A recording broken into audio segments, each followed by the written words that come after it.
जब हम इस देश में, इस प्रदेश में जो टैक्स हम लोगों पे लगता है वो सारा टैक्स पे कर रहे हैं, तो फिर हमारी हत्याएं क्यों? फिर हमारी बच्चियों के साथ रेप और तमाम तरह का अपमान का सामना हमें क्यों? कोई हमें हमारे सर पे हिसाब कर देता है, कोई मूछे रखने पे हमारी हत्या कर देता है, कोई मटकी छूने पे हमारी हत्या कर देता है, कोई घोड़ी पे चढ़ने पे हमें बारात रोक के हमें अपमानित करता है, कोई अच्छे कपड़े पहनने पे हमारे साथ मारपीट करता है। तो ऐसा क्या हुआ इस देश में कि इस देश की इतनी बड़ी आबादी को जानवरों जैसा जीवन जीने के लिए मजबूर किया जा रहा है? उसका एकमात्र कारण मुझे नजर आता है कि बाबा साहब अम्बेडकर के संविधान की वजह से जो अधिकार मिले हैं और हम लोग जो स्वाभिमान सम्मान का जीवन जीना चाहते हैं, ये कुछ सामंती लोगों को पसंद नहीं आ रहा और वो ये सोचते हैं कि हम अगर हमारे साथ अन्याय किया जाए तो हम आवाज ना उठाए। वो दिन चले गए। मैं बस ये कहना चाहता हूं गोरखपुर की धरती से कि वो दिन चले गए।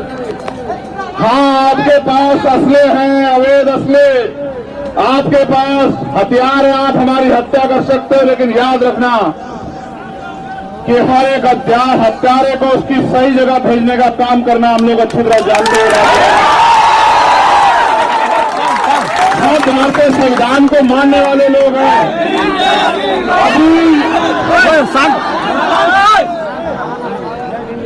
अभी हमारे पास वो ताकत नहीं, राजनीतिक ताकत, जिस ताकत के बल पे ऐसे गार लोगों को हम लोग सबक सिखा सकते, लेकिन अभी हमारे पास हमारे संविधान के द्वारा दिए गए अधिकारों की ताकत है और उस अधिकार को दिलाने के लिए किसी सरकार की जरूरत नहीं है। उस अधिकार को दिलाने के लिए हम और हमारा शरीर ही बहुत है, हमारे समाज का जो ये ताकत आज यहाँ खड़ी है। मुझे दुख इस बात का हुआ कि जिनको अपना काम जिम्मेदारी से करना है उन्होंने नहीं किया, और मुझे कष्ट है इस बात का यहाँ के पुलिस अधिकारियों ने जो रोल उसने अदा किया कि उस परिवार को, उन बच्चों को, उनकी पत्नी को, उनके भाइयों को, उनकी मां को, राजकिशोर को आखिरी बार देखने भी नहीं दिया। मुझे इस बात का अफसोस रहेगा जिंदगी भर। ऐसा क्यों है कि पुलिस की लाठी, गुंडों की लाठी हमारी कमर पे ज्यादा तेजी से पड़ती है? ऐसा क्या है? आपने सुना आसपास कभी कि किसी की हत्या हुई है, उसके बच्चों को उसका आखिरी चेहरा भी न देखने को मिले? कभी सुना आपने? लेकिन ऐसा क्या है कि आपके साथ अन्याय होने पे भी न्याय नहीं होता? उसका एकमात्र कारण यह है कि इनको लगता है कि ये लोग कमजोर हैं, ये गाय भैंस बकरी हैं, ये जानवर से ज्यादा कमजोर है। मैं यहाँ के अधिकारियों से, जो सम्मानित अधिकारियों से कहना चाहता हूँ, कम से कम वर्दी की लाज रखो। ये वर्दी आपको किसी अपराधी, किसी गुंडे, किसी नेता की दया से नहीं मिली। ये वर्दी आपको आपकी मेहनत और भारतीय संविधान में जो अवसर की क्षमता मिली है उसकी वजह से मिली है नौकरी। और आपको चाहिए कि आपका एक एक कदम कमजोरों की सुरक्षा में होना चाहिए। लेकिन जहां मुख्यमंत्री ये गोरखपुर उनका जिला है, जहां मुख्यमंत्री ये कहते हैं कि यूपी में 0 टॉलरेंस है, अपराध की कोई जगह नहीं, वही उनके जिले में सामंती ताकतवर लोग हमारे लोगों की हत्या भी करते हैं। दिन दहाड़े जो है सुबह आंख खुलने से पहले आके पूरे गांव में हमारी मां बहनों के साथ मारपीट करते हैं। ये अन्याय हम लोग नहीं सहने वाले, ये बताने के लिए मैं गोरखपुर आया मुख्यमंत्री जी को।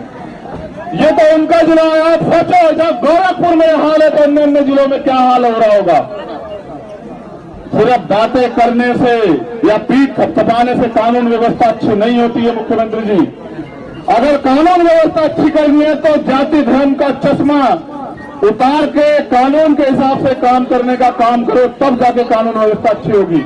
मगर अक्सर देखा गया है कि कानून व्यवस्था का ढोल पीटने वाली सरकार, इनके नेता आरोपियों का संरक्षण करते हैं और यहां तक कि पुलिस भी मजबूरी में सरकार के नेताओं के इशारे पे, सब लोग तो नहीं है लेकिन बड़े पैमाने पर अपराधियों के पक्ष में खड़े रहते हैं। ये अन्याय हम लोग नहीं सहेंगे, ये बात आप लोगों को समझनी पड़ेगी। और जो बात मैं आपसे कह रहा हूं, स्पेशली नौजवानों से कह रहा हूं, अगर इस तरह मरना है तो फिर लड़ना सीखो।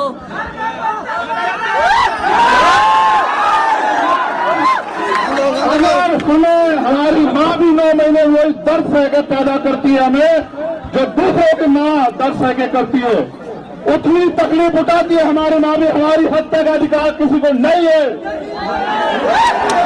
अगर हमें हत्या ही हमारे नसीब में लिख दी गई है तो हमारे लोगों को इसके खिलाफ लड़ना भी आना चाहिए। क्यों मरो? क्या तुम्हारे शरीर में जोर नहीं, अपनी रक्षा नहीं कर सकते हो तुम लोग? फिर क्या करो सर? क्या फर्क है जवान में, वर्दी के अलावा तुम में और जवान में क्या फर्क है बताओ? तुम भी तो समाज के सिपाही हो, अपनी रक्षा स्वयं करो। और मैं मुख्यमंत्री से कहना चाहता हूं, मीडिया के लोग भी यहाँ हैं, अगर वास्तविकता में आप न्याय करना चाहते हो, नहीं चाहते कि दलितों के साथ, कमजोरों के साथ, पिछड़ों के साथ अन्याय हो, तो आप ये लाइसेंस हमारे लोगों को भी देने का काम करो। हम अपनी रक्षा स्वयं करेंगे। आप लाइसेंस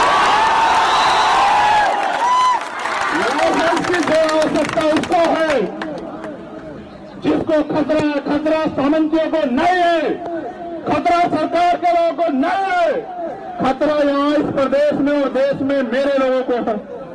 उनकी हत्याएं हो रही है। हम अपनी बच्चों को चाहे हाथों से, हम अपने हाथों में उनकी लाश को उठाते, हमें खतरा है। उनको छोड़ो, जब मेरे ऊपर गोली चलती है तो इनको बेचारे, इनकी क्या जिंदगी बची उत्तर प्रदेश में। लेकिन याद रखना, ये अन्याय हमें तोड़ नहीं सकता, ये अन्याय हमें ढा नहीं सकता। अपने ऊपर होने वाले के अन्याय का जवाब हम लोग आने वाले समय में देंगे, ये बात आप याद रखना। मेरे कमजोर लोगों, मेरे कमजोर लोगों से अच्छा है एक दूसरे के हाथ पकड़ के एक दूसरे की ताकत बनो, ढाल बनो, एक दूसरे का संरक्षण करो, रक्षा करो। तुम्हारी संख्या इतनी है कि दुश्मन की गोलियां कम पड़ जाएंगी। मैं आपसे कहना चाहता हूं, आंखों का पानी सूख गया, इतनी बार तकलीफ होती है। जितनी ताकत से आप यहाँ आए मेरे आने पे, हर अन्याय के खिलाफ इतनी ताकत से जाओ कि हर ताकतवर को, सावंती को, हर अन्याय अत्याचारी को पता लग जाए कि तेरे दिन अब ज्यादा नहीं है उत्तर प्रदेश में। और मैं प्रशासन के लोगों से कहना चाहता हूं, जो मांगे हमने रखी हैं परिवार के लिए और उन लोगों के लिए जो घायल हैं, अगर उन मांगों को 15 दिन में पूरा नहीं किया गया, 15 दिन उनके, 16वां दिन हमारा, मैं वचन देके कहता हूं अपने परिवार को।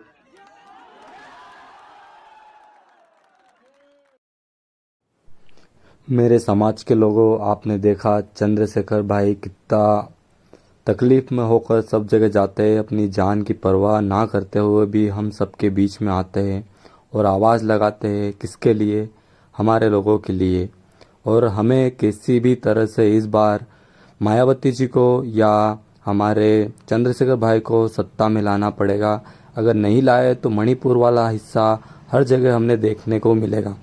2024 का चुनाव हमारे हाथों में, हमारे वोट ज़्यादा है, हमें पता हो सकता है कि हमें क्या, किसको लाना है, किसे नहीं लाना है। तो ये हम सब कर सकते हैं। चंद्रशेखर रावण भाई के सिर्फ आंसू आने ही वाले थे वीडियो में कि उन्होंने कैसे कैसे कंट्रोल करे, वो किस तरह से वहाँ पे गए उनका अधिकार दिलाने। अब कितनी बुरी हालत होगी कि अपने घर का कोई इंसान मर जाए और उसको हम लास्ट टाइम में देख नहीं सके। तो ऐसा तो किसी के साथ नहीं होना चाहिए। मैं चंद्रशेखर आज़ाद के साथ हूँ। जय भीम।